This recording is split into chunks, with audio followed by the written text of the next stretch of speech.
Hello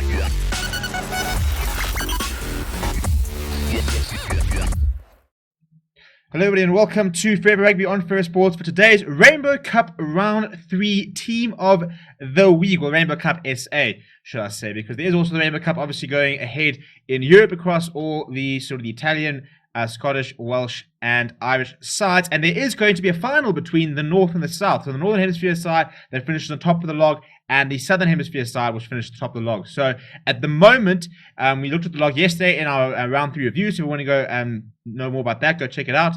But it's the Bulls on top of the log with a 3-point advantage after their 43-9 thrashing of the Sharks.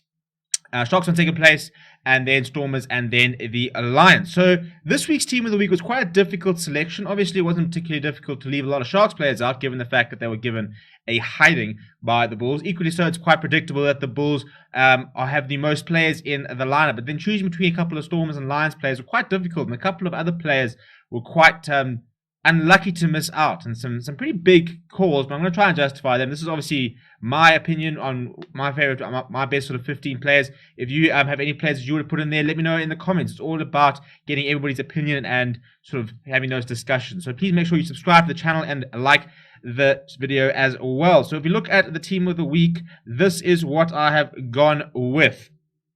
So as you can see, we've got 1, 2, 3, 4, 5, 6 Bulls players. I think we've got 3 Lions players, and then we've got 1 Sharks player, and I think it's 5 Stormers players. I think Stormers probably a little bit lucky to get 5 Stormers players, but yeah, I mean, it's a very high scoring game, so a lot of very good attacking returns for some of the players. So if we're starting at the front, Lizo Gqoboka came on at halftime rather, and I personally think was probably the biggest, one of the many reasons, but the biggest reason that Bulls pack really started to dominate in the second half. Him and Trevor Nyakane gave the Bulls so much scrum ascendancy, so much dominance in the pack, so much weight all of a sudden, and that really shifted the entire game on its head. Trevor Nyakane is quite unlucky to miss out, but I thought that Gqoboka was a lot brighter. He scored a try. Trevor Nyakane was probably a little bit subtle, and I also think that Carly Sardi deserves some praise because he was up against Stephen Kitsov, won a scrum penalty against him, and in fact the scrums for the Lions were very, very good. And when you consider that they were up against an all-Springbok front row, I thought that Carly Sardi in particular deserves a mention because he didn't have the best time against the Sharks 2 weeks ago, but I thought this weekend he was back to his best. He also made about 4 or 5 carries for the Lions. A very important player, one of the better players for the Lions, one of the sort of future, one of the stars in the Lions side, I would say. You know, if you're looking at sort of the top 3-4 players who are still like serious talented, you think of Vincent Tuka, for me, Carly Sardi, you know, Courtney Skasan, want to see a Similani, you know, that sort of caliber of player. And then Mongi Manambi, I thought, was much better this weekend. Struggled a little bit with his lineouts against the Bulls, but was much better. He made 11 tackles. I don't think he made 9 tackles, I think it was. Line 11 tackles, and didn't miss one. So a much better performance from the Springbok hooker. He looked back to his best. For the locks, I went with Ruben van Heerden. He was very, very big on the defense for the Sharks. He was someone that was trying to make something happen. You know, he had some big hits. He had worked really hard. You know, was competing in the lineout, was trying to disrupt the Bulls lineup, which he was doing to a certain degree, but I thought that he, in a losing course, I was particularly impressed with him. I thought that he tried really hard and deserved a mention. And then Ruan Nokia just continues to put in performances week in, week out at the Bulls. I personally think at this stage we could see a Ruan Nokia, Salman Murat lock combination in the years to come for the Springboks. I think those two are probably the brightest sort of young locks, but Nokia is putting in a fantastic shift. He really, really is. Very good line out, and he's becoming a very important part of that Bulls side. For the loose trio, I went with Marcel Tennyson and the Stormers. It was difficult to not put him in. He scored a very good try. He had quite a nice battle against MJ Pulser, who I also thought was very good. He was very bright. He also scored a try. I think he had a try assist as well. It was a major part of the build-up. Also had a couple of very nice runs, but he missed about 5 tackles, I think. And he also, I think, gave away the penalty that actually the Stormers won. So I think that's the biggest thing that counts against MJ Pulser. Equally, I thought it was quite difficult to not mention Sia Khaleesi because, you know, he's not a flashy player. It's very difficult to always sort of appreciate what he does. He's not the flashiest player. He's not a fetcher. You know, he doesn't sort of hog the limelight.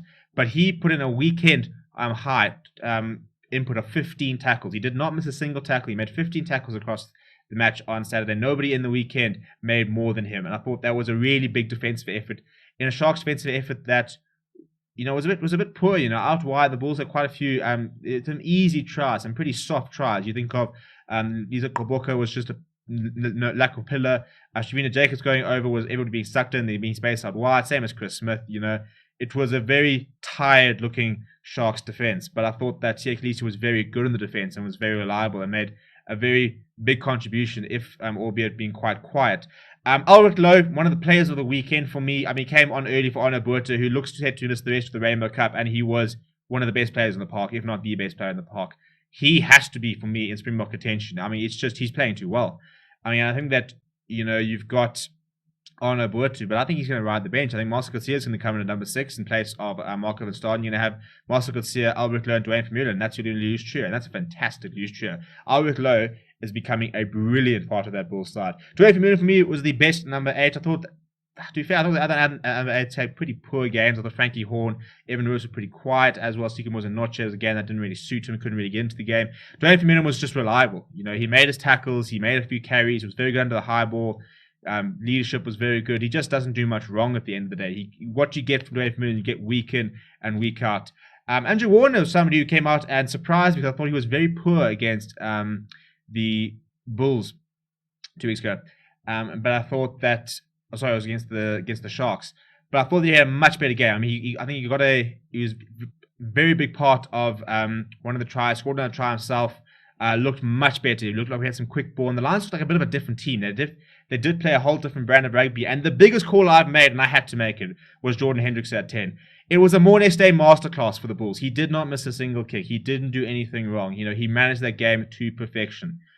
But I can't leave out the fact that a 19-year-old Jordan Henderson walked on for the Lions and suddenly made them contenders. It was that simple. The Lions were outplayed by the Sharks, were outplayed by the Bulls, haven't really looked like they can really get into the game and get into the tournament just yet. Jordan Henderson walked on. I mean, we looked at Fred Zayden again. I think he's been all right, but nothing special. And suddenly, he was helping turn that Lions team around. He looked like it was someone who's been playing at that level for 4 or 5 years. He looked so composed. He has a huge boot in him, and that made a big difference for me. Gained a lot of territory. Kicking for goal, I think was pretty good. It's easy to look at the stats and say, well, he missed. I think it was 2 or 3. But if you look at those ones, I think it was 2 on the right-hand side of the touchline, which is quite difficult from a right-footed, and 1 on the left. I mean, and they weren't far away. So you can go into the nitty-gritty and say, wow, he missed 3 kicks. If you get those 3 kicks, you win the game. But they were very difficult kicks, and I thought that he ran the backline very well. He got a try and assist. I thought he was sensational. I think he made 8 tackles, didn't miss 1. What more can you want from a fly half? The Lions have needed somebody like him to try and, grab the game with both hands and turn it around. I think that he's going to be starting for the rest of the tournament. He looks like a serious talent. And then for the wings, I've got Stuvino Jacobs and Edwin van der Merwe. Edwin van der Merwe scoring the last try and the penultimate points, really, which gave the Stormers that opportunity to kick that penalty right at the end. Some very, very good stepping from him. Completely rounded 2 or 3 Lions players. He works very hard. Stuvino Jacobs was much better, carried the ball quite a lot. I think he beat about 5 defenders, scored a try. It's quite an interesting battle between Madosh Tambwe and Stuvino Jacobs, because one week Stuvino Jacobs outplays Madosh Tambwe, then Madosh Tambwe outplays him. So it's always quite interesting. So I think as wings, as much as you've got very different roles, they want to score tries.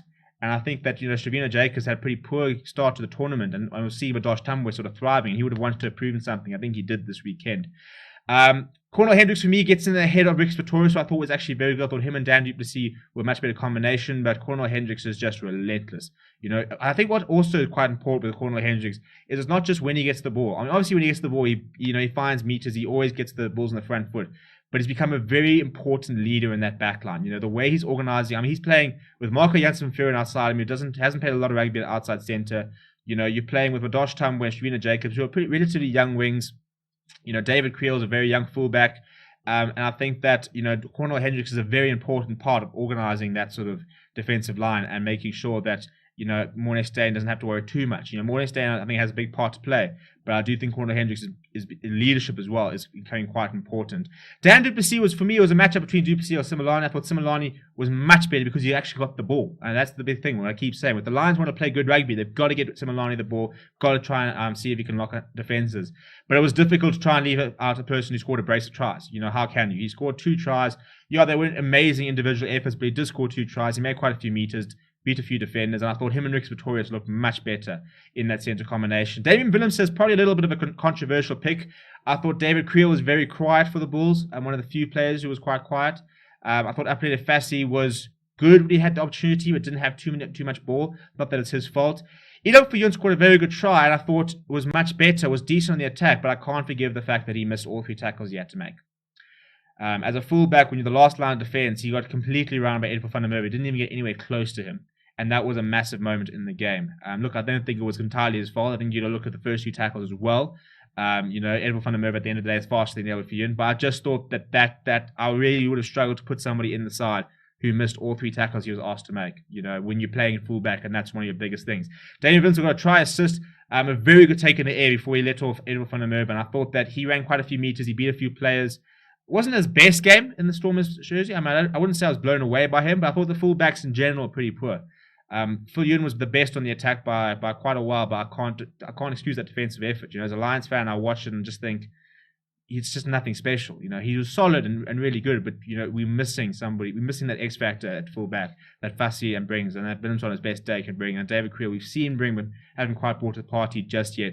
So that's what I've gone with. Let me know what you think down in the comments below. Smash a like on the video. Do subscribe to the channel. I want to hear your opinions as well. We'll have a 5 things learned as well coming out tomorrow before we then gear ourselves up for week 4 of the tournament. Thank you very much for watching. My name is Steven, and I'll chat to you soon.